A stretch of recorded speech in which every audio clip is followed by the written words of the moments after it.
What is up, everybody? Welcome to episode 19 of the Wholesailors. I am your captain, Captain Soup, and today I have the most insane masterclass for you on everything real estate, but specifically direct to seller strategy. So whether you're a wholesaler or whether you are a real estate investor or whatever you do in real estate, guys, the best deals are not found on MLS. You're not going to find them on Zillow and Redfin and Realtor.com. When I started in real estate, I started building my real estate portfolio of student housing. The only thing I knew was MLS. I thought that's where all the deals were found, but I was so wrong because real estate investors, most of their deals, they don't come from there. Real estate wholesalers, most of their deals, they don't come from there. You know where they come from, y'all? They come from off market and they come directly from the seller. You don't use a realtor. There's no realtor involved. There's no MLS. There is none of that. And there is one master for direct to seller here in Dallas, Fort Worth. And his name is Nick Sicilian. And in order for me to hear him, I got to take off this ridiculous pirate hat, guys. So I spent way too much money on all this pirate gear for you guys. But hey, we got to do some fun things in life. So let me add the man, the myth, the legend, Nick Sicilian. I absolutely love it, by the way. Thank you so much. I don't know if you know this, but I used to work offshore. So I went to a school, Merchant Marine Academy, and we were actually the privateers. So that was our mascot, was a pirate. Oh, hey, this Coming is full circle. Okay. So what would you rate my attire then? You are full captain, I will say. That is lovely. Absolutely love it, man. Well, Nick, hey, introduce yourself to the people. So I am Nick Sicilian. I am not the master. I never claimed to be one, right? I'm going to tell you right out, right? I don't think there is master in everything. There's somebody always better, right? My brother, my business partner, Tony Sicilian, he's been doing real estate almost 20 years. My other business partner, TJ Kosin, he has also been doing business real estate about 20 years. So I used to be an offshore engineer. When I was getting into real estate, I got into lending, hard money lending, and DSCR lending. I was asking my brother, I was stuck in the rat race. All right. I used to be an offshore engineer. I used to work in the oil field. I used to make a lot of money, but I was stuck offshore. I wasn't able to come home on the weekends and play with my kids and stuff like that. My son was 4 at the time. He was 3, 4. He was nonverbal. He had some issues. So I had to find a way to get out of the rat race. I had to find a way to transition to this life that I'd built up of offshore engineering. And how do I spend time with my family? So what I did was I burnt the ships fully. I committed 100% to real estate. I asked Tony, I was like, hey, can I come home and get into the family business? My wife is in title. My mom was a realtor up in New York. So it literally is the family business. And I burnt the ships. I cashed out my 401k. I did everything I could to give myself 6 months of runway where I could get up and running and then off to the races. When I got into hard money lending, you want to talk about analyzing deals. That's all I do. That's all I did. And that's what you kind of have to do, right? As an investor, if you're going to want to be successful, you got to be looking at deals. You got to be analyzing wholesaler deals. You have to be running numbers on direct to seller leads, like all these different things. But it just comes in with putting in the numbers, right? Doing the work. So what year was that where you burnt the ship and you went all in? What year was that? 2018, 2019, end of 2018. So would you recommend for everybody out here, they're like, Nick, should I burn the ships and go all in right now? Or what skill sets do I need to go all in? Should I do that? Everybody has their different lifestyle. Everybody has their different businesses, right? Everybody's going to have something that works best for them. Okay. So absolutely not. That's not what I'm trying to say. I had a great call last week with Brittany Kosef. Mm-hmm. Amazing Brittany, BK Real Estate, hashtag. She didn't burn the ships, right? She's gotten where she's done. She's gotten to where she is today pretty much in the same time frame as me. But she did it passively in the beginning, right? She was a private teacher, not a private teacher. She was a teacher. She was a librarian, and she did it passively, right? Like on her times off, she would network, and then slow and steady. You do this long enough, you're able to segue out, right? You're able to get into a habit of things, find out what works best for you, build your business, and then step out of that rat race, okay? If you are going to burn the ships and go all into it, absolutely do it if you need to. But you have to realize it's gonna suck. It's gonna be hard. It's gonna be stressful. You're gonna fail. Things bad are gonna happen. Repairs are gonna fall out. Contractors are gonna walk off jobs. Like everything that you can imagine that has to do with a single family house is gonna happen eventually if you choose this lifestyle, right? If you Always. choose working in real estate. I see. I started when I was 18, but I didn't go all in until, a couple years ago. So yeah, you guys don't need to go all in yet, but when the time's right, I think you'll know when to jump all in. Because you can't go all in out of the gate unless you have a way to. All right. So for me, I had an avenue to go into. Thankfully, I was able to become a loan officer and start talking to sellers. Start talking to buyers and analyzing deals. All right. If I was just going to jump right in and be a wholesaler, man, that's totally different game. I was working cold calls and stuff like that, but I was talking to realtors and trying to find contract leads for loans. Okay. And then I learned about real estate, investing, how to buy, marketing, all of that while doing lending. Right. So again, I was able to jump into real estate, but at the same time, not only have to survive on my investings, right, on my acquisitions, right. Tony was still doing acquisitions. We had that portion of the business that we were able to get up and running relatively quickly. So. Gotcha. So hey, today's topic is teaching wholesalers and investors out here off-market strategies. And there's a ton of off-market strategies. I want to go through your favorites. I want to go through what's working well for your business right now, what's not working well. I know you do a lot of other things. When it comes to DSCR loans, when it comes to underwriting, when it comes to even dispositions, you do everything at REIAF. You guys do a ton. But when it comes to off-market, what off-market strategies today's market in 2024 is working well for your business? So we do PPC. That is our main channel, right?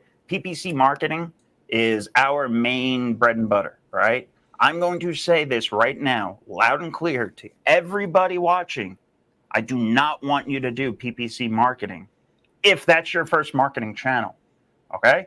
If you're trying to go from segue into wholesaling, doing a couple deals, and you want to start generating leads, PPC should not be your first channel, first avenue, first revenue, whatever you want to call it, right? First path, because you're going to end up spending a fortune. You're going to end up losing money.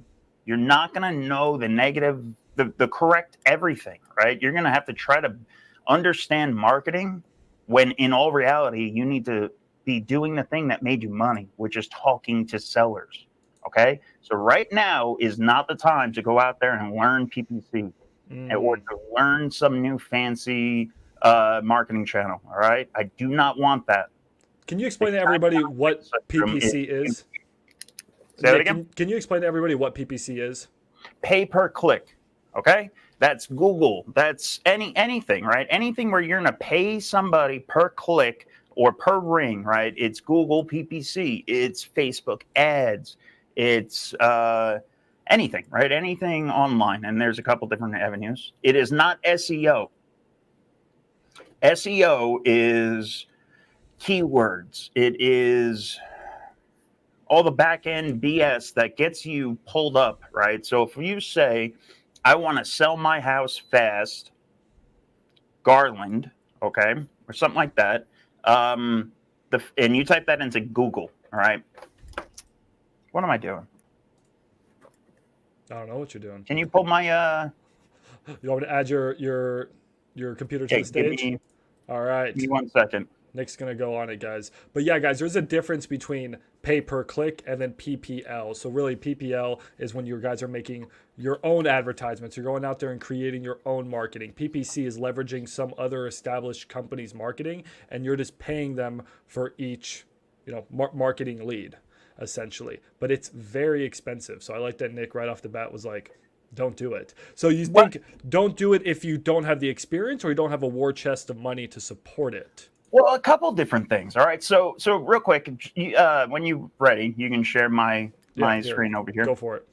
So if I just typed in, and you have to think of the avatar, right? Who's that avatar you're talking about? You're talking about the distressed seller in this case, right? So it's pre-foreclosure. Somebody just died. They've owned a lot of houses, and finally this thing is just an eyesore for them. They want to sell it. So they're going to go to Google, and they're going to type, sell my house fast, right? If that's the search, all right, whatever we want to use for this example. Everything down here, all right? So what is this, 4, 1, 2, 3, and 4, right? So everything down here is considered SEO response. All right, so this is actually getting pulled based on how much they're spending to be in the top, right? Sell my house, Farmers Branch. I don't know if that's us or who that is, but all these things, right? They spent a lot of money. These very rarely convert. Okay. Gotcha. These up here is PPC. This up here is PPC, pay per click. It's the sponsored ads.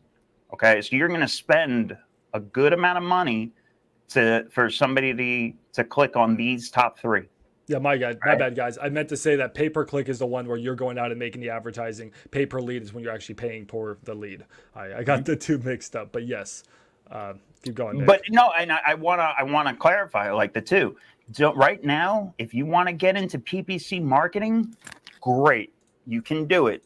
I highly recommend you go and you pay somebody. Pay a professional.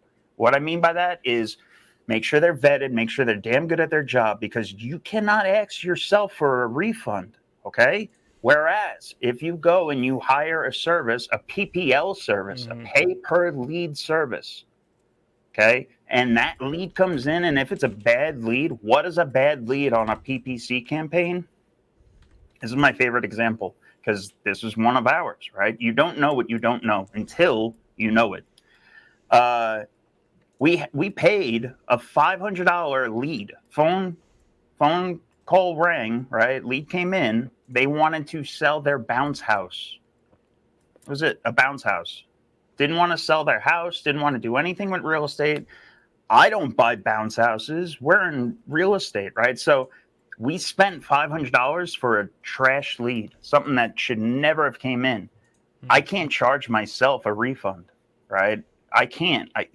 If that was a PPL service, if that was need to sell my house fast, or if that was Lead Zolo, if that was any of the other guys, right? iSpeed to Lead, hashtag Gene over there, making waves. I love them.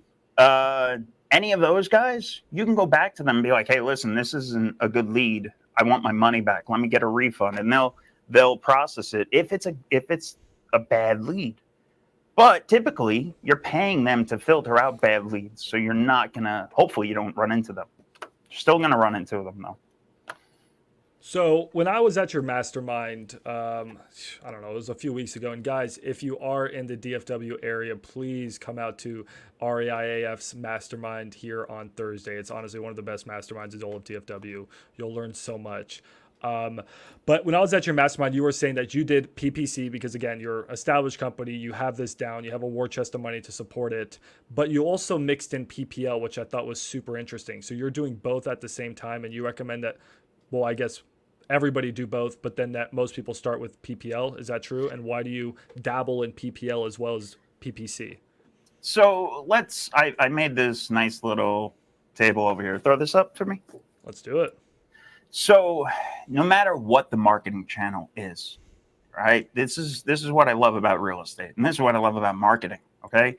Marketing doesn't matter. Consistency matters. All right. You can look at any of these numbers, pick and find one that works best for you. Okay. So bandit signs, bandit signs, they probably won't work great for you, right? Because that avatar is somebody different, right? You're doing a lot of dispositions. So if you're trying to find buyers, if you're trying to find cash buyers, stuff like that, you can find specific people. One of the ones I want to point out on here is Driving for Dollars. Where the hell is it? Mm-hmm. Shout out Deal Machine. Yeah, no, that's a great one, right? I think I wrote it on the board and I didn't put it in here. Anyway, these are all things that you can do. You can leverage your time, right? So the cost might be less, but you can leverage your time. It's going to take a little bit longer. It's going to be more hard work, okay? The ones at the top, the ones that everybody wants is the PPC, the PPL. These are easier leads that come in. They're warmer. And also direct mail, right? These are all things that it doesn't matter. Over the course of the lifetime, they're all going to be very close in your averages. All right. And another thing to add on these, it's going to take you more than this just to get one deal done. All right. So while these are all averages and all well and good, it's going to take you maybe a month and a half to get a deal through. Let's just say potentially. All right. So always plan for the worst. All right. So when you're trying to go into one of these marketing, whichever one you want to pick, okay, make sure you have enough for at least a 90-day spend. All right. So if I'm going to start a PPL campaign with Lead Zolo, all right, cost per acquisition, let's just round it to $3,000. Make sure if you want 3 deals, you're saving up $9,000 for 3 months, right? At least. And then hopefully by the end of 2, you're back, you're starting to put money back into the kitty, right?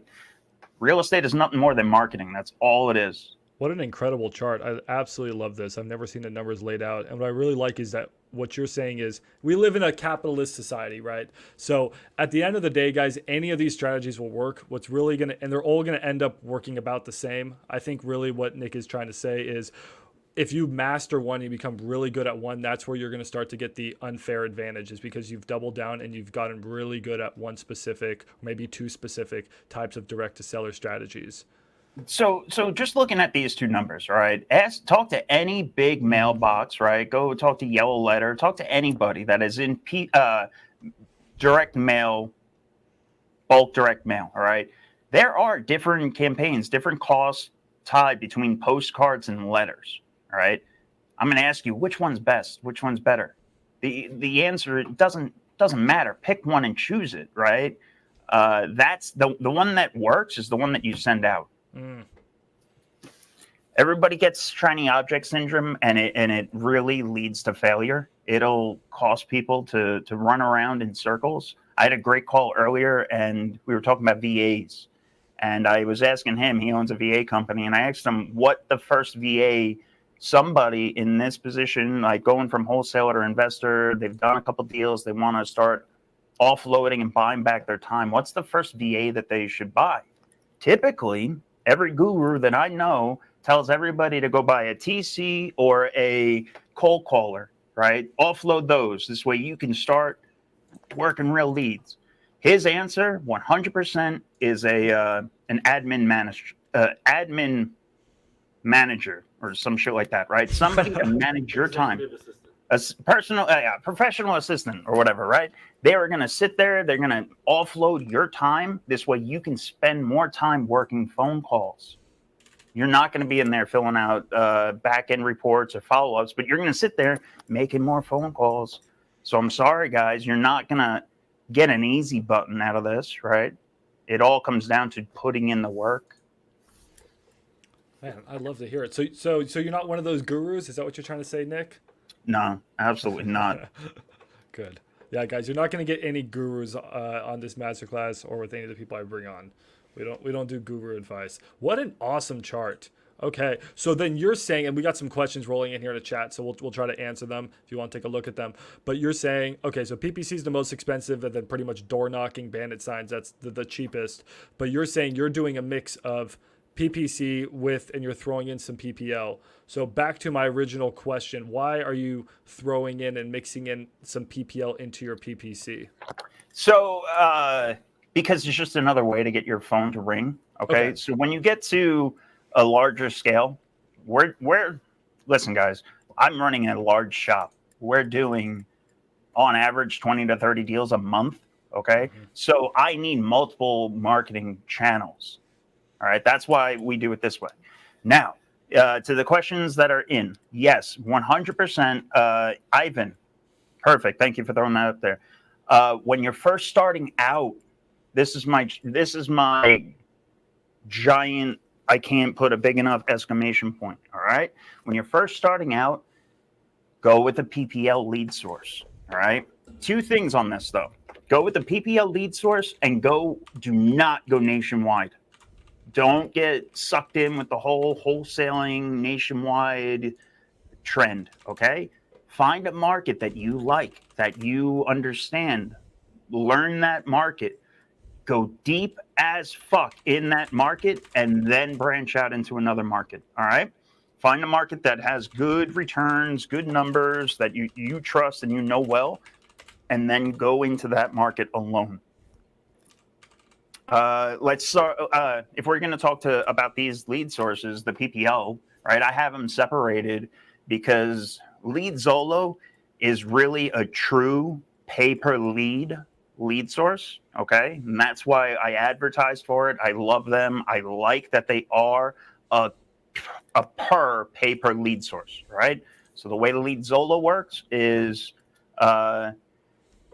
you set up your campaign in whatever territories you want, and then when you're ready, you get a lead like this. This is one of our leads that just came in before our call. You can toss it up there if you want. All right, I'll toss it up right now. Yeah, it's fine. I don't care if somebody calls and takes it from me. It's not. Probably, they'll use one of us for dispoing anyways. Yeah, so. But this is a lead that came in, right? And it's filtered, right? They're doing a questionnaire. So I know the property is supposed to be in good condition. They've owned it for 5 years, so probably not a lot of equity. Hopefully they have a good rate.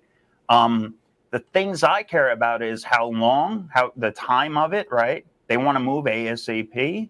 It's not occupied, right? So it's another pain point that I'm looking at, right? This is just boom. Now I can deep dive on this. I can call them first. I can text them. They've already gotten an email blast from us and everything.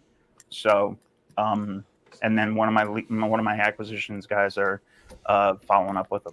So, okay, so I am so happy with so many things that you said. So really the first thing is, guys, yeah, PPL is where you want to start. And then I cannot stress. So my big stake in the ground would be choose one market. Because if you guys try to do PPL all over the US because maybe you're getting a better deal or whatever, don't, because you're never gonna close a deal. And I'm gonna take it one step further than what Nick said and only really wholesale where you have a dispo partner. So the reason why y'all have been so successful in this Discord, for example, is because you have me or you have somebody who can say, hey, get this deal. It's a good PPL lead. Great job. Now get it at $150,000 maximum allowable offer. And then we'll be able to sell it, right? So that's what you need. Choose one market and then make sure you have a partner you can trust on the dispo side. Nick, I have a question. So let's say Lead Zolo or any of those other PPL leads. What is the cost roughly for one lead? Or are you buying them in batches? How does that work? So most of them, all right, all of them, I want to go ahead and say that, are, let's just say it's an account, right? You're going to fund the account, all right? Mm-hmm. So you create an account with them. They're all free. You create an account with them, and then you add your marketing budget to it. If it's going to be $2,000, if it's going to be $10,000, whatever you want to spend with them, it can be $500. Okay, spend that money, fund your account, and then Lead Zolo. I believe I don't know for sure. I'm pretty sure they just increased their cost. Okay, but they were at $200 per lead. So you go, and that's for county specific, right? Okay. It was cheaper. Yes, you're absolutely right. If you want, you can do nationwide leads, but then it's only like $175 or $150. So you're saving more. You can get more leads. You're gonna start getting leads in the middle of bumfuck Texas that has no buyers in it. Okay, that you can't dispo. I apologize, guys. I told you I'm a true sailor. I will curse. So we are. You're gonna get deals in the middle of nowhere, and you can't dispo them. So if you can't move them, what's the point of buying them, right? You're just spending money and you're not going to get an actual return on it. Now that lead that you got, is that exclusive or other people also getting that lead too? So this is where each one is different. All right. Lead Zolo, you are 100% exclusive. This is why I love them and I will praise them. All right. So you're going to put in your counties, whatever ones you want there, and you're on a round robin. Okay. People complain that they can't spend enough with Lead Zolo. Now, this isn't to bash them at all. It's just that leads come through and that's the way it works. They're not working to double dip you. They're not hitting you twice. They're not moving leads from person to person, and you're not getting recycled shit, right? Like, it's good. If you need more phone calls, add a couple more counties, right? Try to change the problem somewhere else, or take that money that you're not spending and then dip it into another PPL campaign. Another PPL campaign being like, need to sell my house fast.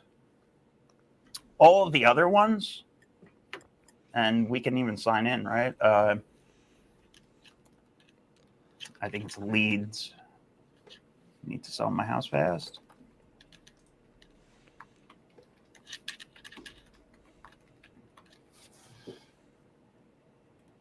Yeah, it's leads. So one thing you mentioned, so this is, let's say, about $200 roughly, maybe for an exclusive good lead, county specific. And you were saying that someone should stick with this for 3 months, 90 days, in order to really start to see returns. So what do you recommend that they need to spend on PPL in order to start to see those returns after 90 days? Should they be getting 1 lead a week, 5 leads a week? Well, no, the leads are going to come in. It comes down to your conversions then, right? So hopefully you're doing them. Your goal is to be less than 1 in 20, right? So hopefully you're 1 in 12, 1 in 8. If you're really goddamn good, 1 in 8. That Mason, my acquisition kid, he tries to be 1 in 8. I always tell him to hedge toward 1 in 12. I'm more of a conservative person. So if you have to think of that, if it's going to cost you $200 times 12, $2,500 roughly, right? So all right. Well, if I spent $3,000 and I still haven't seen a lead, well, there was one cooking somewhere. Maybe it was in a follow up. Maybe I missed it somewhere, right? Like the beauty of it is it's just a numbers game. And right? then if you spend $4,000, $5,000, $6,000 and you haven't closed a lead, then maybe something is wrong and you should look internally at maybe your process. Yeah. No, that comes down to if I had the whiteboard behind me, I'd be tweaking right now, because that comes down to the funnel, right? Every step of your funnel, once you get a lead in, you can start tracking it, right? How many Skittles do I have to throw in the top until I get something really good at the bottom? If everything's filtering out and I only want red ones or some bullshit, right? Every stage is gonna drop more out. Now,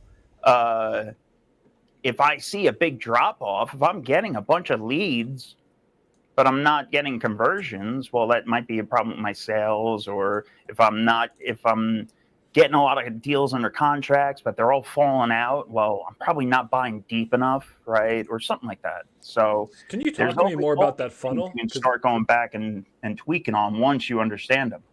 Can you talk to me more about that funnel, Nick? Because I find that fascinating. And what would make a good funnel, a bad funnel? What would make somebody be able to close 1 in 20 and another person, like Mason, be able to close 1 in 8? Can you talk to me a little bit more about that? And I have a whiteboard here if you want me to draw it on my side. Yeah, no. So you have to, I always tell people to draw up a funnel and every step of the way of your lead process, right? Sorry. So you don't want me to draw? No. I want to get my art on right now. No, I already done all that. Oh, you already did the work? I've done this multiple times over. Okay. Let me check some other questions in the meantime. Marketing plan. I don't have it in here, actually. That's okay. I can draw it. You can see my art skills. No, I had the seller engagement journey and all this like beautiful stuff that was in my resource packet, but it's fine. I'll do it over. But let's say everybody wants to be the home run call to speed the lead. One call comes in and I lock up a contract. That's not the way it should be done. Okay. I cannot stress this enough. If you're able to make an appointment, if you're able to get belly to belly with that person, do that. All right. So your goals always have to be realistic, right? And in time. So your first touch, your goal should be setting an appointment. All right. So you got set an appointment. Right off the bat, you have to qualify if it's a good lead, bad lead. You want to set an appointment. Belly to belly is where money is made. I cannot stress that enough. All right. If my acquisitions team gets the same lead as you, I promise you, we're going to beat you, and we're going to beat you by $30,000. Okay, we're going to buy so much deeper than you. It's not even funny. Just because you guys are great at negotiating? Just because we're that much better at negotiations, that much better at understanding sellers' pains, their needs. It's never about the money. And on top of that, we're belly to belly with them. Okay, when they tell us, yeah, but we have this other contract, this other offer, this sub 2 offer that came in $60,000. All right, let me see it. And then we're going to look at it and we're going to pull it up and we're going to blow holes in it all day long. We're going to say this is not a real legitimate offer because XYZ. I'm sorry. I'm going to tell you right now, the option period doesn't make sense. They're only putting down a penny. A penny. I've seen it. People have done it. People have put it a penny for earnest money. I've done it. For option money. It pisses us off. But once you're able to sit down and gain their trust, okay? That's what it's all about. It's about understanding their needs, their desires, their wants, what they actually fucking need though, right? How to get this deal done. This way you are successful and I am as well. Okay, so the first goal on the PPL is if you can set an appointment on the first touch, you're absolutely killing it. So that's the first goal. And then really you guys want to learn to just negotiate like a pro, because like Nick is saying, he can get deals and rip $30,000-$40,000 assignment fees where maybe y'all would have only been able to scrape a $2,000, $3,000, $4,000, $5,000 assignment fee because he can determine the bunnies, right? You know how Pace Morgan always says the bunnies? It's the same thing here. You got to find the pain and the motivation from the seller and then just double, triple, quadruple down and be the solution for them. So I really encourage all of you guys, when you guys are wholesaling in my forms, whenever you guys submit a form to me on a wholesale lead, there's a reason why I always put, what is the seller's motivation? And some of you are like, I don't know. Well, don't submit the lead until you know what the seller's motivation is. Because if you don't know what the seller's motivation is, I'm not interested in comping your deal. Because at the end of the day, guys, motivation is what's going to move these deals. If they're not motivated, we're not going to make money. We're the solution. We're able to provide a quick sell. We're able to provide a solution that they can't get, by listing on MLS and working with a realtor. So if you don't figure out what the motivation is, you're not going to succeed in wholesaling or investing. It is probably the most important thing in any deal, I would say. So motivation is everything, guys. Okay, so the funnel. We're getting leads in. First touch, we set an appointment. Then you're trying to find the second goal would be to find the bunnies, find the motivation. What else should we be knowing? So go switch back. Switchback? Oh, you got something way prettier. Cool. Thank you. Well, this is actually my actual lead flow map that I built for my company. All right. So, and this is the way you need to start mapping your life out. All right. If you want to be successful, when a phone call rings, what happens? Right? What do I do next? That's your funnel in a sense, right? All right. Well, a lead came in. Were they responsive or not? Did they even pick up the phone? That is step one, right? How many people answered the phone? How many were you able to get in contact with? How many told you to fuck off? How many just constantly keep on working through and dropping, right? You want to thin it out, right? And every time you're thinning it out, you're actually richening it up, okay? So if you start with, let's say, cold call metrics, all right? You're going to cold call 100 people. Your goal should be talk to 100 people a day. Right. And then from that 100, you might get 10 leads, right? 10 warm conversations.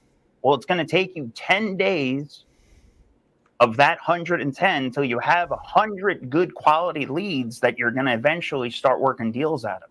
All right. And it comes down to just metrics. All right. So on here, what I have is And then can Uh, you zoom in too a little yeah, yeah, bit? yeah. And Awesome. this is in my resources. At the end, everybody gets this. Don't worry. So you Oh can download man. this yourself. Uh, no matter what the lead comes in, what happens to it? So if it's a really warm lead, we want them to call them back within 15 minutes of that lead. All right. If it's a colder lead, if it's a driving for dollar lead, now we have time to skip trace it, work it, put in the system. Maybe this was a sticky note that while we're out door knocking, they're going to give us a phone call, right? So 2 separate paths off the top. Was the call answered, yes or no? And just walk it through. If you weren't able to get a hold of them, was the lead contacted? No. Well, what happens next? All right, now it moves to attempted contact. But on day 2, I'm going to call them and text them again. So many times people get leads or they get this list, they don't actually work the list. They call it once and then they get lazy and they move on. They want something else. It's like, no, you've really got to work the list. What does working the list mean? It means systematically, step by step, going through, calling them, texting them, following up with them in a pattern in some way that you make that works sense for you, right? If you're just starting out, my system isn't going to work for you, right? Because you might not have the time. You might be working a day job, right? So just use this as a template and then make it for you. And your goal is to take it from a lead, convert that lead into an opportunity, and then to take that opportunity, right? So Max might be the lead, Max might be my lead source, but the opportunity is 123 Main Street. All right. Max might have a lot of opportunities. So every lead is different. Treat them different. Talk to your wholesaler leads differently than if they're, retail leads. But no matter what, a lead is a lead, right? One way or another. Opportunity, take it. Same thing. Once you now have an opportunity, it starts over here. It converts over a PDF crazily. But again, I want to set an appointment. That's my first step, right? Now, when I'm belly to belly with them, all right, now I'm going to make an offer. If an appointment wasn't able to get set, I'm still going to make sure that we make an offer. Don't get me wrong.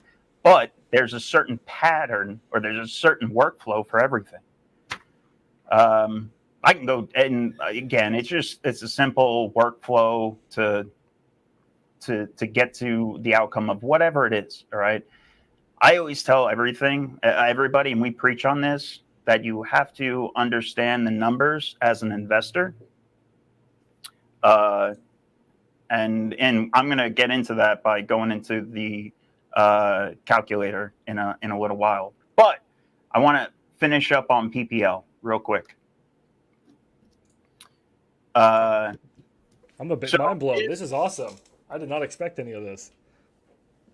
This is you sharing? You can pull it back up. All right, let's pull it back up. So this is need to sell my house fast. Okay. And you can see, right? You're going to go in, you're going to fund an account. All right. Need to sell my house fast isn't a real PPL. You're still going to pay per lead, but it's more of a bidding website.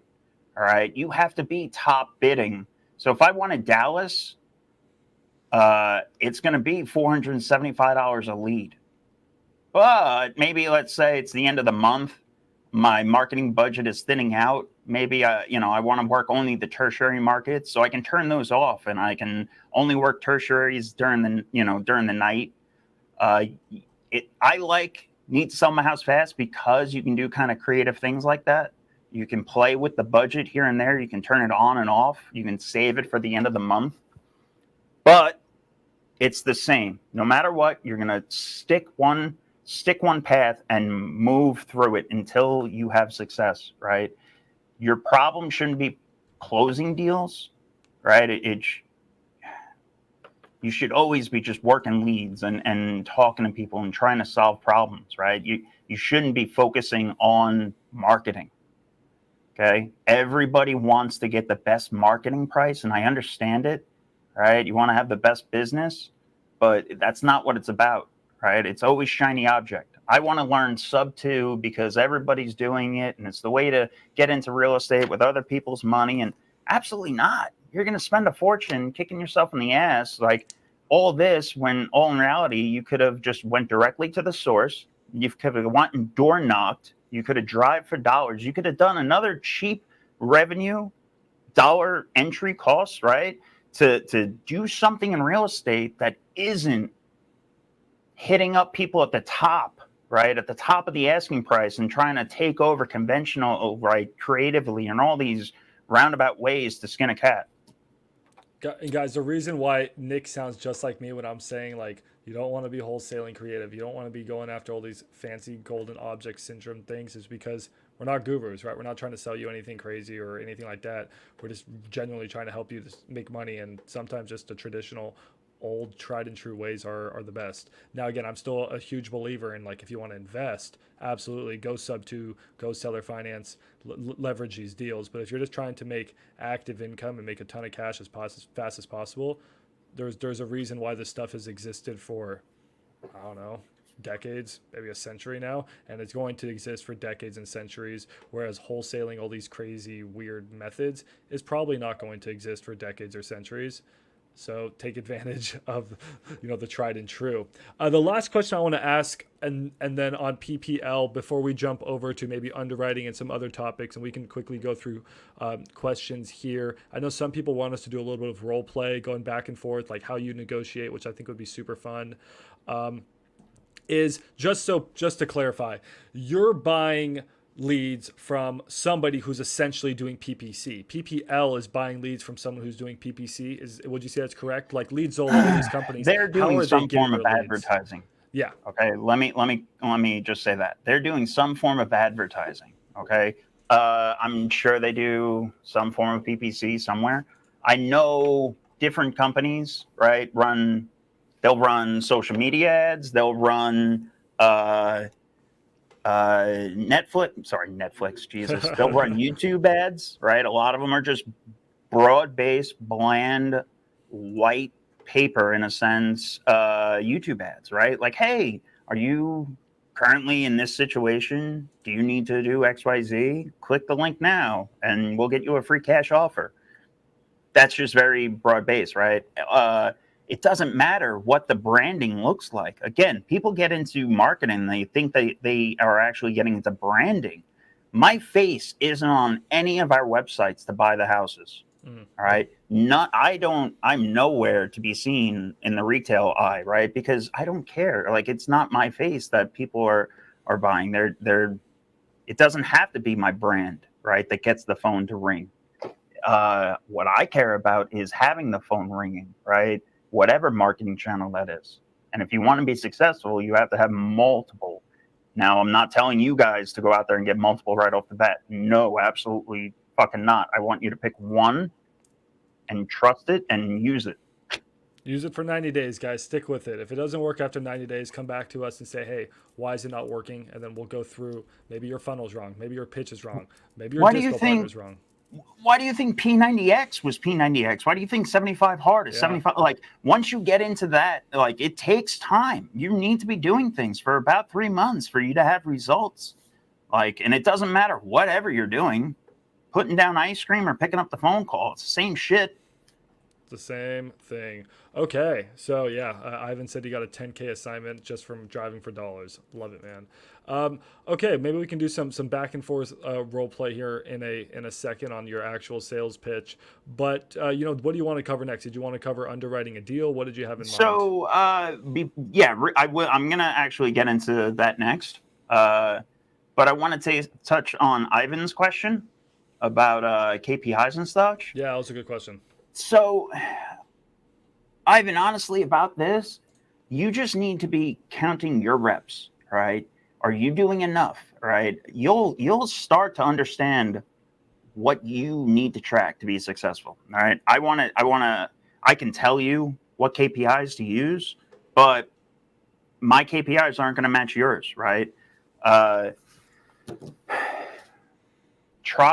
always tell people to try to go by offers made. All right. Try to put in the numbers. All right. Mason knows that he has to be putting in 25 offers a month, right, to be hitting his goals, his small goals. So how many, if I'm at a business owner, how many does my business need to be making, right? Well, I'm going to do that a couple different times. If you are just getting into real estate, right, start tracking phone calls, start tracking, you don't have to do like crazy things and pickups or answers and like the minuscule things. But how many people did you talk to that day? How many phone calls did it take to talk to, right? So if I talked to 20 people and it took me 100 phone calls, that's pretty good conversion, actually. Out of those 20 people, you know, did I make any offers? What was the next step, right? And then those are your KPIs. Your KPIs are always your steps that you're trying to get to until conversion, right? Until you have a locked up contract. And then next thing you know, it's a transaction now. And now I have to do the same thing, walking it through each step of that transaction until it's closed and funded, right? Pretty much. Just like anything else, guys. You just do something enough and the results will come. You just got to be consistent. Don't do 20 offers one day. Don't do it for 30 days. Come back. You just got to do it every single day, a little bit. So let's move over to my calculator. And again, this is in the resources. So at the end, everybody gets this. This is the deal analyzer that I built. Love it. It's just a calculator. Everybody has their own. I don't care if you use mine. There's no proprietary information in Excel. I'm sorry. Like they're all formulas. Everything here is readily, you can recreate this. But I wanted a way that it can scream at people whether or not it's a good deal, a bad deal, right? Everybody needs to be throwing every deal, right? Every deal needs to go into some form of calculator before you take a step further, in my eyes, right? And then you can start breaking down the numbers and start seeing where everything makes sense. So I'm going to walk through real quick. This property, I'm not going to go into a specific because I don't want to get sidetracked. I just want to talk numbers, all right? A property, this is an actual deal that we did. It was a PPC lead that came in. It had a $450,000 ARV, all right? It had a $100,000 repair budget that needed to be done. What would your starting asking price be on this? So what's the ARV? You said $450,000 ARV? So $450,000 and it has $100,000 repairs, right? Probably around what, $250,000? So if you put it into the wholesaler calculator, which I like to do, and I have backtracking in right on this side, if you wanted to make a $15,000 assignment, okay, and then push it all the way up to 80% or whatever, so that max allowable offer would be $222,000. Okay, Raheem is saying $199,000, coming in with the real number. All right, so if I put in $199,000, all right, and I'm going to analyze this now, I'm all in at 64%. This looks like a great deal all day long, okay, and it is. I'm saying to myself that I'm not going to actually spend any cash to close because I'm under 70%. So this $16K is potentially, I don't want to say it's cash back to me or anything like that, but it's a wash, right? It might actually cover the closing costs of the hard money loan. I'm looking at this, all right, I'm going to spend nothing, and then I'm going to flip it, and I'm going to potentially get $125,000 back if everything goes right. But in all reality, we're probably going to be right around this range, 90%. Things always go wrong, XYZ, right? Days on market are going up. Mason got this property locked up for $135,000. Oh my God. And that literally was only because we spent the time, we got belly to belly with the seller, we found out everything that they needed, we solved their problems. It was all about relationships. It wasn't about the money. Okay. Absolutely. He could have started at 199, right? And then tried to, all right, well, is this guy going to smack me in the face if I offer him 135? I don't know. It's possible, but you need to have the confidence. And this is where it comes down to negotiations. All right. That is crazy. Somebody said earlier, how do you negotiate? It's by being the professional.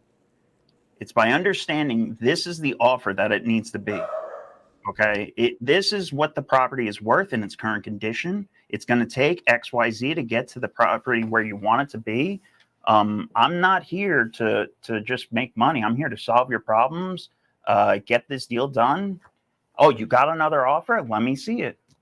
Yeah, they're not going to get it done. XYZ, and be real with them, being the professional in the room. Okay. In this situation, the seller loved us. The seller loved Mason. At no time were they upset that we, at the offer, nothing, right? Wow. So let me just try to understand how your calculator is working. So you're saying that your maximum allowable offer, what is that? Is that always a 70%? 70% minus repairs. Guys, and this is something I just want to stress. I've told you guys before, like, yeah, sure, there's often times that we can move deals for over 80%. If it's a great neighborhood, maybe not great neighborhoods, they're going to be high 70%. The market's a little bit different right now. It's a really tough place to be in the market. But at the end of the day, guys, the 70% rule is the 70% rule for a reason. You want to be getting deals at 70% or less. That's your maximum allowable offer. It's called, your MAO is 70%. It's not 72%. It's not 75%. It's 70%. So really, if you can negotiate, you can be getting those deals for 70%. The reason why you're getting deals at 75% or 77% is probably two things. One, there's a realtor involved in your transaction who's gatekeeping the seller and, pretty much manipulating your words and not letting you say what you want to say and getting belly to belly with the seller, right? There's something in between. Or the second reason is, well, it's on market and it's the same problem, right? So, and it's your negotiation. So you need to get off of doing on market, start doing direct to seller. If you don't have money, go knock some doors. I'm going Saturday to knock some doors. It costs you $0 to knock some doors. You just need confidence, and then get really good at negotiating, and then offer 70% maximum. Try 65. Try 60. No, you're not starting at 70. I can't stress that enough. So many people think that they're starting at 70 and walking it up because they're not comfortable making that hard offer. Mm-hmm. It's not personal, right? You have to have empathy during the entire conversation. You got to understand the sellers, their needs, their wants, right? Their pains, their time frame, all of that stuff goes really far into it. Okay. You have to be asking questions and not just, tell me about the property, right? No, like, oh, is that a dog in the background? What type of dog is that? Oh, I have a Shar Pei at home. He's like a giant water whale, right? He looks like a big fish. But I used to have Yorkies too. Yeah, all that.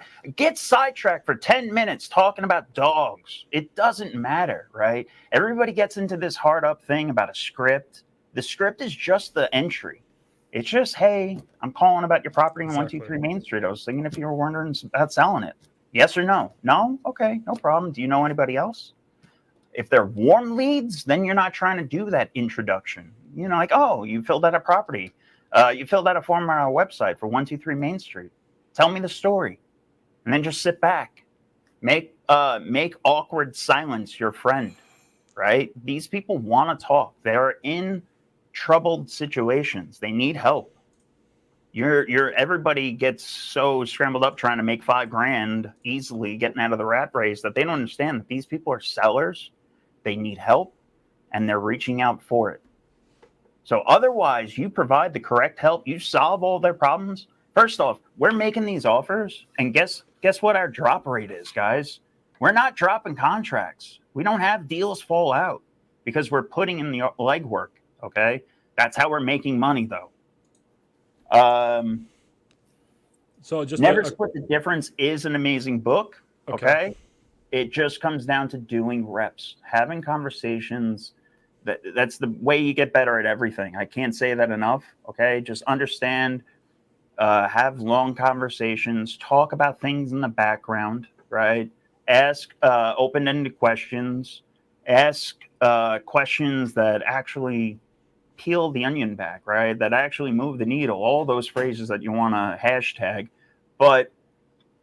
And they can be as simple as tell me the story, right? Just get the ball rolling. And a lot of times it can just be, no, that's crazy. And then just let them ramble. I have a question about your calculator, but just to piggyback off of what you're saying, guys, the scripts is really, it's your icebreaker. If you're going to pick up a girl at a bar, maybe you have like a funny icebreaker or a funny pickup line, and then after that it's on you, right? It's solo time. That you better ask questions, you better keep her entertained. It's the same thing with these sellers, right? Maybe you have a script just to get the conversation started, and then it's up to you to maintain it.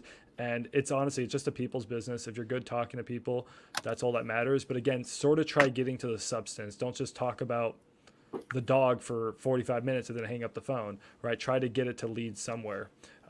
So yeah, no, then that's how you're able to get these deals. So when it comes to this calculator, something that stood out to me was you said rehab $100,000 on a house that will be worth $450,000. So most wholesalers are probably estimating rehab. I mean, because they're dumb at $5 or $10 a square foot. I say, guys, on average, at least $30 a square foot. In this case scenario, I don't know what the square footage of the house is.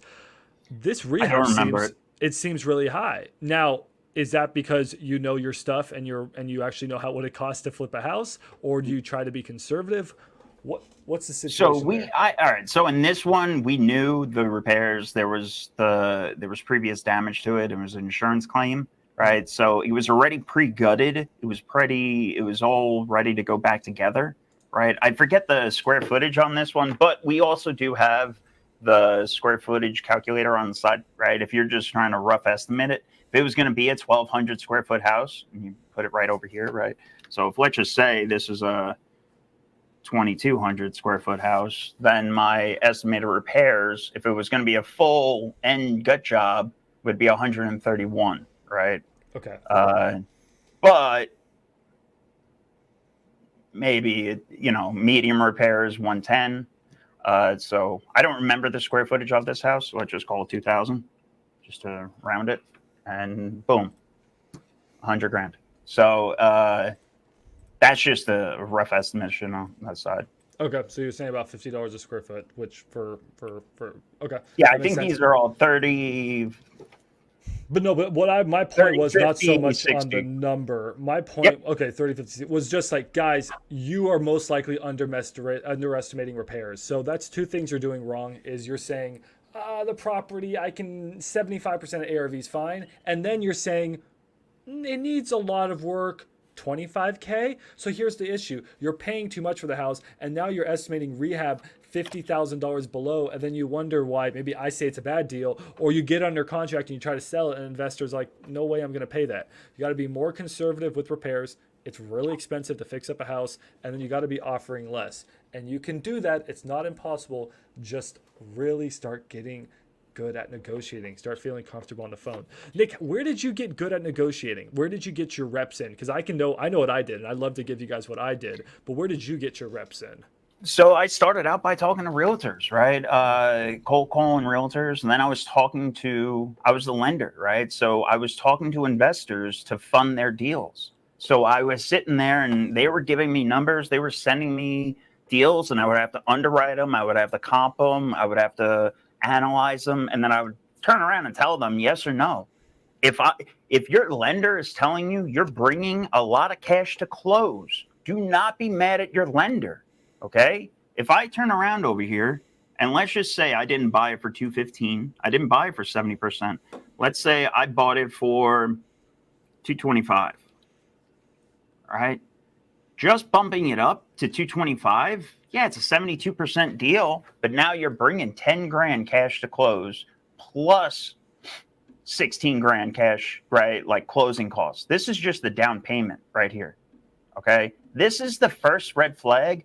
A lender's down payment should be your first red flag of whether or not it's a good deal, okay? If they are making you bring a lot of cash to close, what's going on? Why do they feel hesitant? Why are they listen, you're not gonna force a lender into a bad deal. All right. There's no we in this, right? There's no French. There's no we in lender world. All right. They're gonna be safe. They're gonna hedge their bets. You're gonna pay them interest. Okay. And then no matter what, if the deal goes tits up, they're gonna get the house back. Okay. They are doing all these things because they are the ultimate investor, right? In this deal, they're the ones hedging their bets. So if you're coming to them with a hard money loan and you're saying, hey, listen, on this deal, if you go back to this deal real quick, if I overpaid by 10 grand and instead of this, all right, well, I'm going to start cutting corners in my rehab. I'm going to say it's only going to be an $80,000 rehab. Oh, this is a good deal again. No, now you're cutting corners. Now you're trying to force things, right? Force a bad deal into a horn that it shouldn't be in, right? Where you should have gone back and negotiated differently, right? Really push that seller down. Absolutely. So, guys, where I got my reps in and where I got really comfortable on the phones was one in college. I had to do some terrible sales jobs. I had to sell insurance at Liberty Mutual. Then I worked at Appfolio and I was selling software. That wasn't that bad of a job. But then where I really got comfortable talking to sellers, it's really simple, guys. Let me show you this real quick. You go here, let me pop in my screen. You go to Zillow. And I'm not saying this is where you're going to get the best wholesale deals, but if you guys want free reps, there is no better reps than just going here, going to buy owner, taking out agents, taking out all this stuff because you're probably not going to get a hold of these people. And you go to owner posted properties for sale by owner. Now, these people, they want way too much for their house because that's just usually the case. They're really tough to get good wholesale deals here because these people want way too much. But I'm telling you, if you click this listing right here, and you scroll down, they're going to have the owner's phone number right here. You get on the phone, call these owners. I called hundreds, if not over 1,000 of these, and I got so comfortable on the phone. I think being in front of the camera too, Nick, helps. Just doing these talks. But if you want to get comfortable on the phone, guys, this is where you can get your reps in for free. So that's how do you get to be able to have a really fast mile, right? By running. Yeah. There's no shortcut in this life, guys.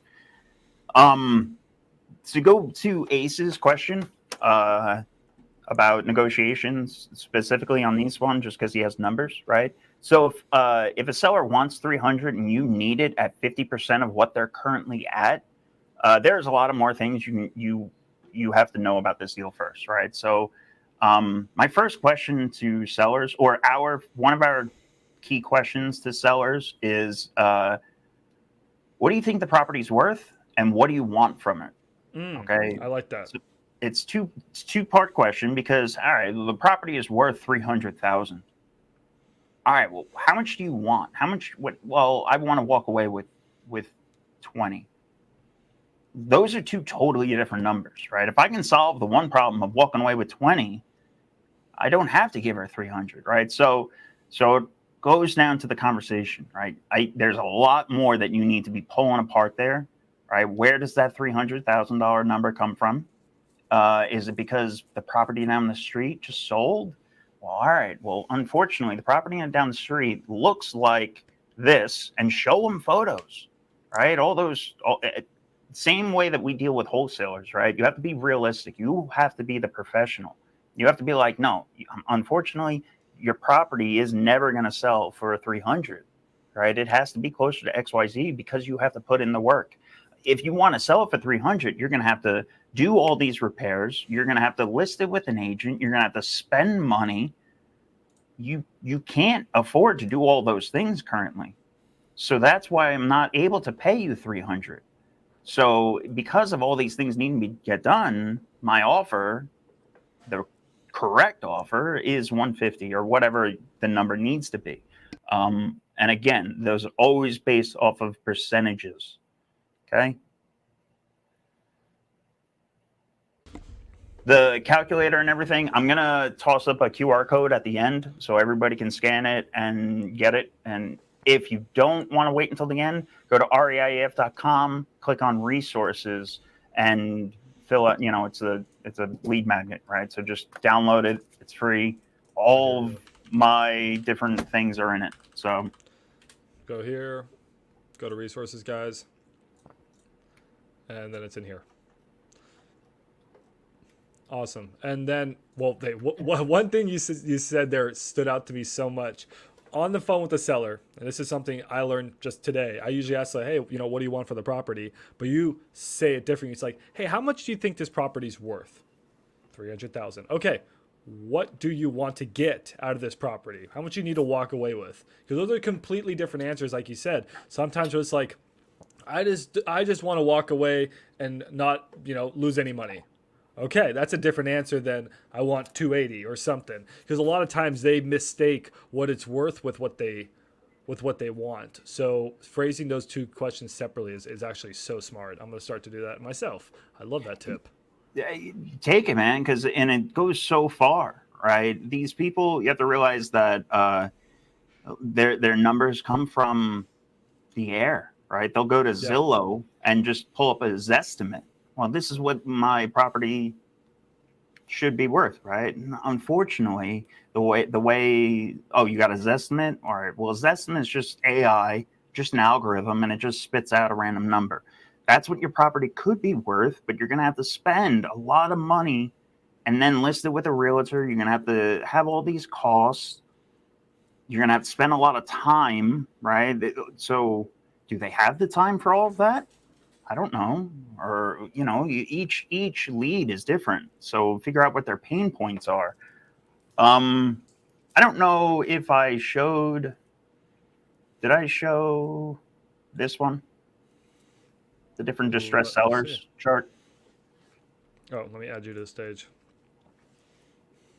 No, this is awesome. I love this information. This is sick. Okay, let me check this out. So, listen, there's no rocket science here, right? There usually is a pain point. What's going on with them, right? Whether or not it's divorce, probate, pre-foreclosure, tax delinquent, absentee, right? All of these. I'll get to you in a second, Ivan. All of these, right? They're all different avatars. All right, they're all different, unique people that need different catering to. Right, you're not going to talk to the senior downsizing the same way as somebody that's just got a divorce, right? But you are, because you're just going to sit there on the phone and let them ramble. Let them explain the pains. Let them explain what they actually need, okay? Your negotiation should never be about price, right? And you say, well, Nick, how do I get them to come down 100,000? It's because you break reality for them. You are the professional. You are the one that actually knows the market, right? And if you're not yet, you have to become it. You have to understand. You have to analyze every wholesale deal. You have to look in the market. You have to understand the numbers, know what actually is good and what's not, right? But at the end of the day, when you when you run a PPL campaign, let's just say, you're gonna run into every one of these, okay? Because in every one of these situations, someone somewhere is reaching out for help. Okay, that's the difference between a cold lead and a warm lead. A warm lead, somebody knows that they need help, right? They're reaching out.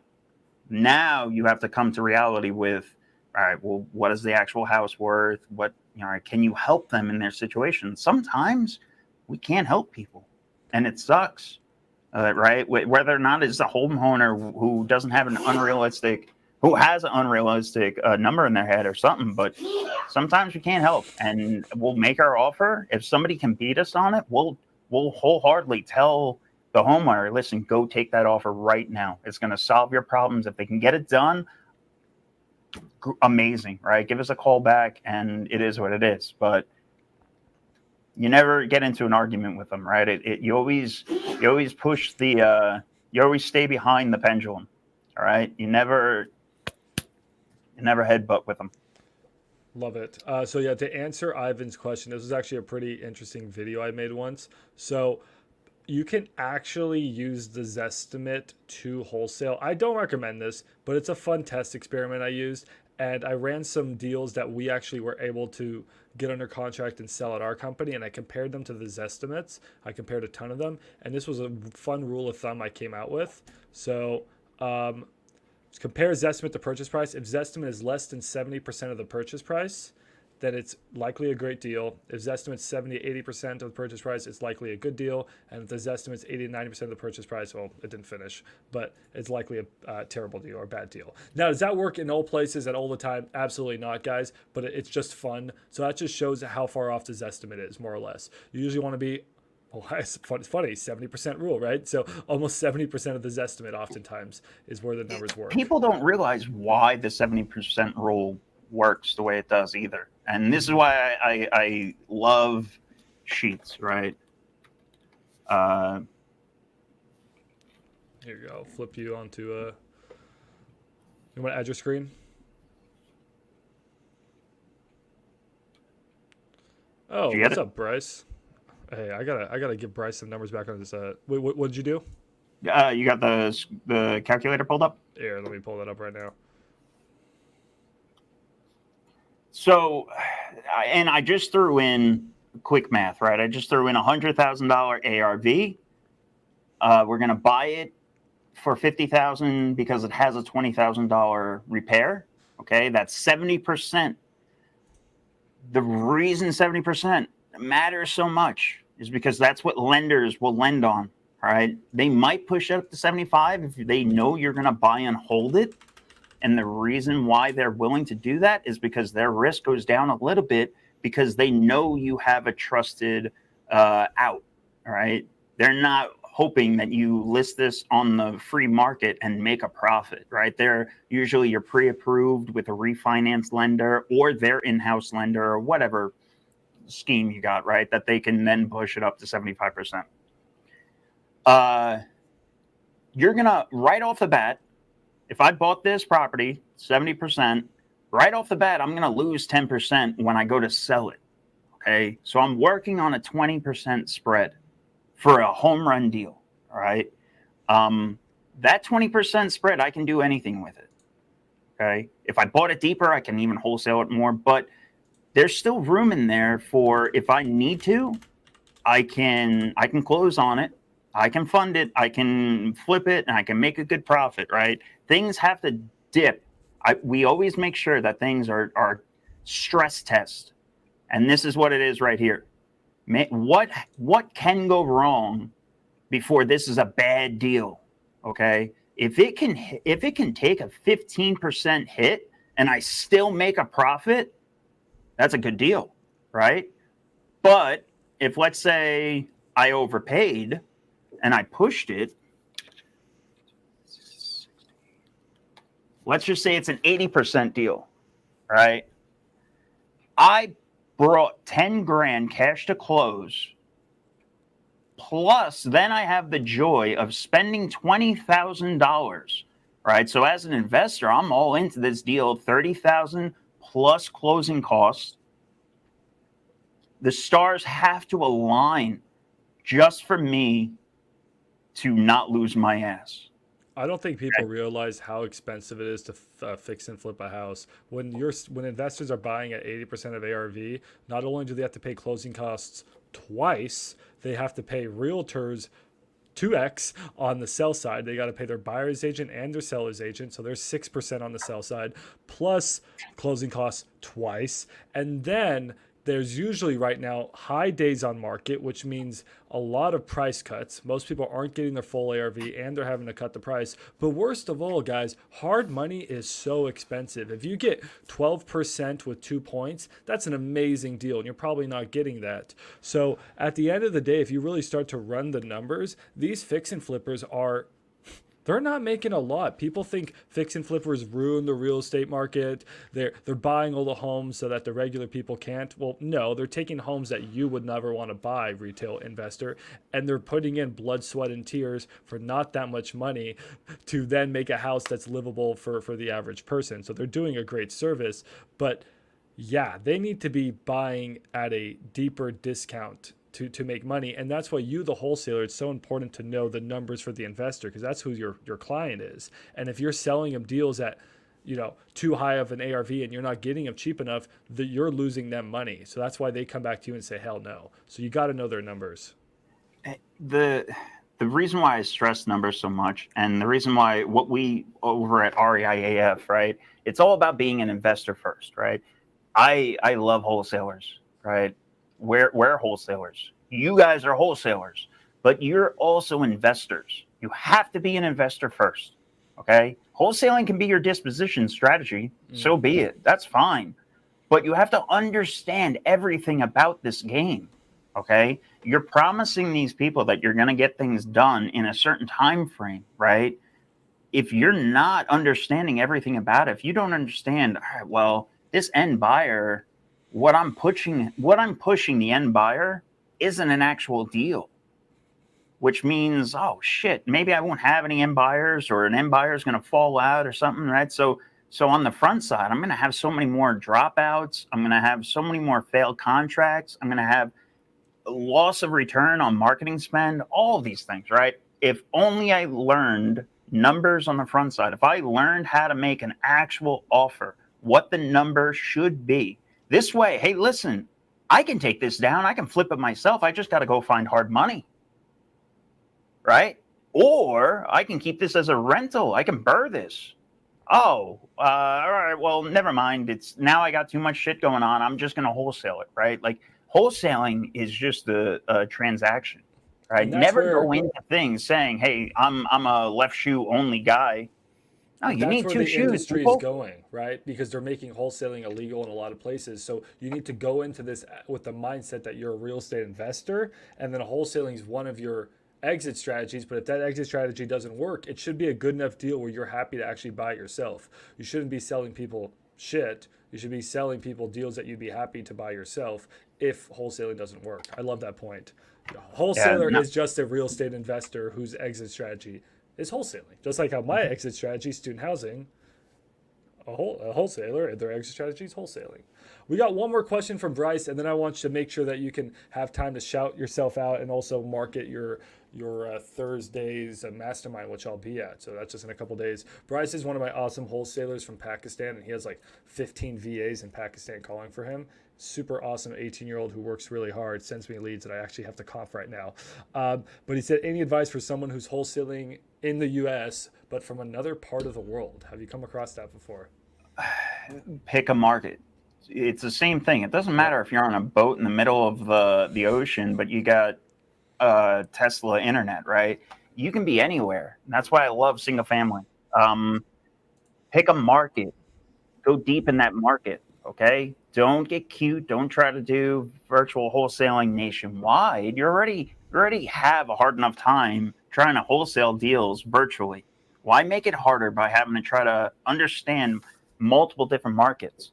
Yeah, there are a bunch of tools you can go do. It's not hard to comp and yada yada yada, but it comes down to being the professional, right? The reason that I'm confident in my numbers is because I understand the markets that we work in. If I run against another wholesaler, and it's in uh, Utah or someplace that we don't do, obviously we're going to get our asses beat because we're gonna not know the number, not have a confident answer. Yeah, we might be able to dispo, it might not. We'll get things under contract. Anytime we wholesale a deal, let me preface this.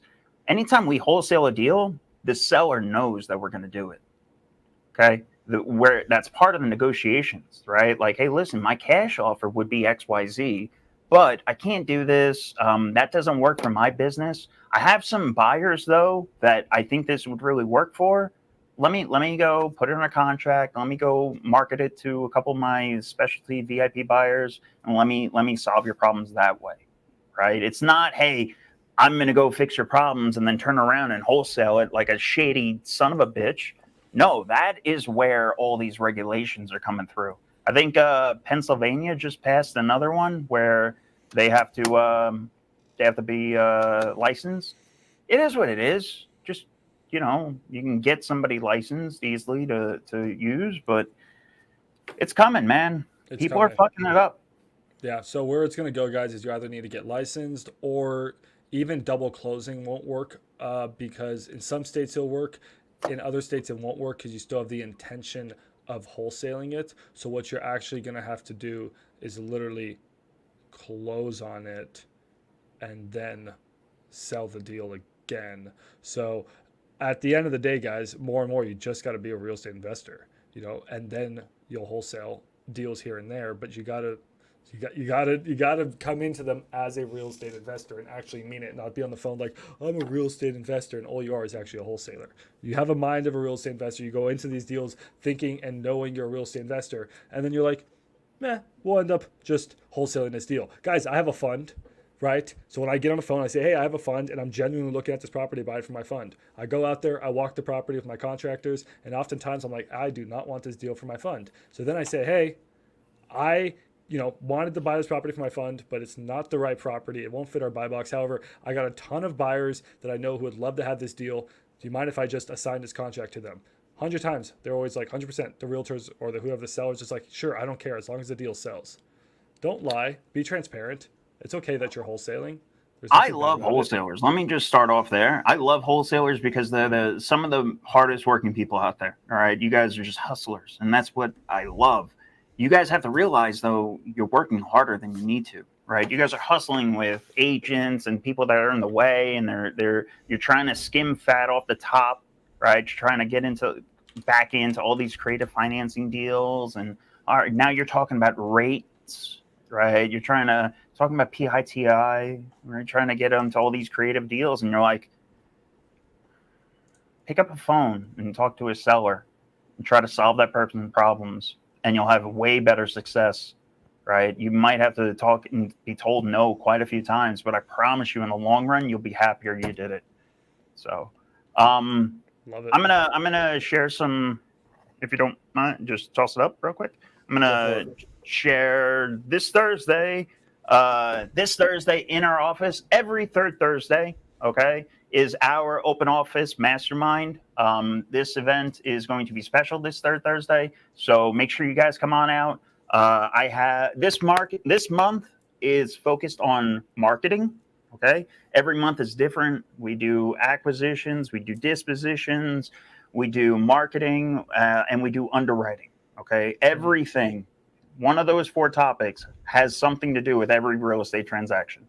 Okay. So come on out, network. Everybody is invited. It's an open invite. It's in our office. You'll literally be in our office. You'll see our deals on the board. You'll drink our coffee, hang out with us. It's a great time. Every third Thursday, right in Farmers Branch. I usually don't kick people out. Usually people have to leave around 9:30 or something like that. But it's a good time. No sob stories, no sales pitches, nothing like that. It's a great mastermind, guys. I mean, not only do they have like really good like cappuccinos and stuff, but great people are there. Like literally last time I was there, I think I stumbled across a buyer when I was there. I think it was like Don. Like awesome top industry people. It's a good mastermind. And there's a lot of masterminds. Most of them are not good. This is genuinely a good mastermind. We were doing the ones over in Grapevine, right? We had Pace on our stage. I had 800 people there, and I was just paying for wholesalers to get drunk, right? They weren't coming for the value portion of it. They were just coming for the get drunk portion, and I didn't care for that anymore. We cut it down. We stripped it down. It's in our office. Maybe I'm going to branch out and start doing a different event, but again, I just like to provide value, and I don't want to have to deal with bullshit. Lastly, right, the REIAF Academy, right, we stress closing everything, understanding how to be an investor. Here are some QR codes if you guys are interested. I have my link tree on there if you guys want to go to any of our links. If you guys want to contact me directly, my phone number's on there. Click on it. You can text me. Don't send me any dick pics. The toolkit, everything that I was talking about, is right there. Just download it. And then if you're interested in taking the next step from the free community or anything like that, if you want to actually join the academy, it's $100 a month. It's not expensive, right? We do hands-on coaching and you get our team. If you do Max AF, I'm going to give you a tip for 50% off. Oh, cool. Thanks for Max. And that deal is available for all of Max's people. So I didn't know anybody about this. needs anything, let me know. My first promo code. I like it.